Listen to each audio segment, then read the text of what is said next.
दोस्तों आप देख रहे हैं डी कोड इंडियन। तो यहाँ पे अरविंद केजरीवाल के द्वारा जो कि दिल्ली के मुख्यमंत्री हैं एनसीटी बिल के इंट्रोडक्शन को लेकर के लगातार विरोध किया जा रहा है। तो आज के इस वीडियो में हम बात करने वाले हैं कि आखिर ये एनसीटी बिल है क्या।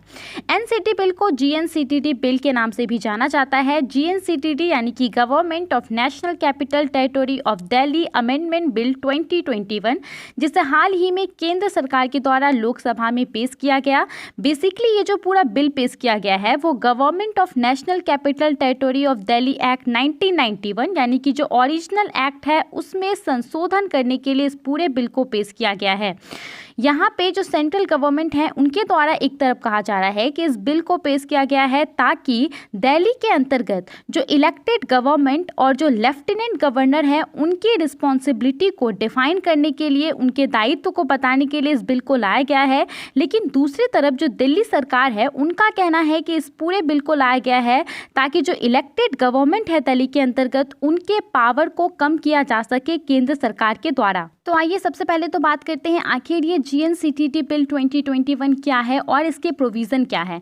सबसे पहला प्रोविज़न इसका ये है कि दिल्ली में सरकार का मतलब एलजी हो जाएगा अगर इस बिल को पार्लियामेंट से पास कर दिया जाता है।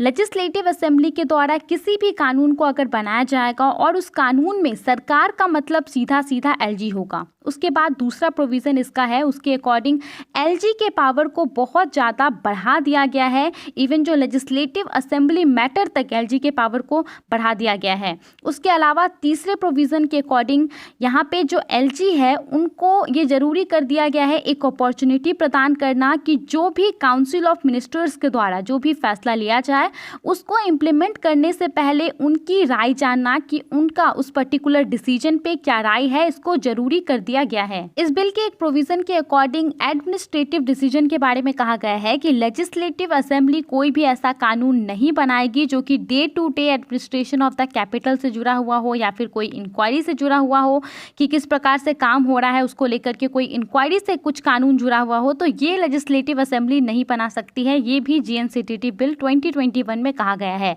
अब जब दिल्ली की सरकार इस पूरे बिल का विरोध कर रही है तो उनके द्वारा बार बार एक चीज़ को रखा जा रहा है, वो है 2018 का सुप्रीम कोर्ट का वर्डिक्ट। 5 जजों वाली बेंच के द्वारा 2018 में जो फैसला सुनाया गया था उसमें कहा गया था कि हर मुद्दे पर, हर इशू पे एलजी का जो लेफ्टिनेंट गवर्नर है उनका सहमति लेना जरूरी नहीं होगा। सिर्फ 3 ऐसे चीज़ों से जुड़ा हुआ जो भी इशू होगा, पुलिस, पब्लिक ऑर्डर और लैंड, ये तीनों को छोड़ करके कोई भी इशू होगा उसमें एलजी की सहमति लेना जरूरी नहीं कर दिया गया था। उसके अलावा यहाँ पे ये भी कहा गया था कि जो काउंसिल ऑफ मिनिस्टर्स अगर कोई डिसीजन लेते हैं तो उस डिसीजन को इम्प्लीमेंट करने से पहले उनको हालांकि एलजी से कम्युनिकेट करना चाहिए, बात करना चाहिए। और यहाँ पे एलजी के जो क्या वो कर सकते हैं उसके बाद तो उनके फैसले को यहाँ पे बाउंड कर दिया गया था, या तो वो एडवाइस दे सकते हैं या फिर वो सहायता कर सकते हैं कोई भी अगर डिसीजन को लेकर के है तो काउंसिल ऑफ मिनिस्टर के द्वारा। 2018 में जो फैसला आया था उसमें ये भी कहा गया था कि दिल्ली के एलजी का जो स्टेटस है वो किसी स्टेट के गवर्नर के स्टेटस से अलग है यहाँ पे, और बेसिकली यहाँ पे एलजी को एन एडमिनिस्ट्रेटर कह के एक लिमिटेड सेंस में संबोधित किया गया था। उसके बाद साथ ही यहाँ पे इलेक्टेड गवर्नमेंट के लिए भी कहा गया था कि वो ये बात अपने माइंड में याद रखे कि Delhi is not a state, Delhi एक राज्य नहीं है, एक केंद्र शासित प्रदेश है।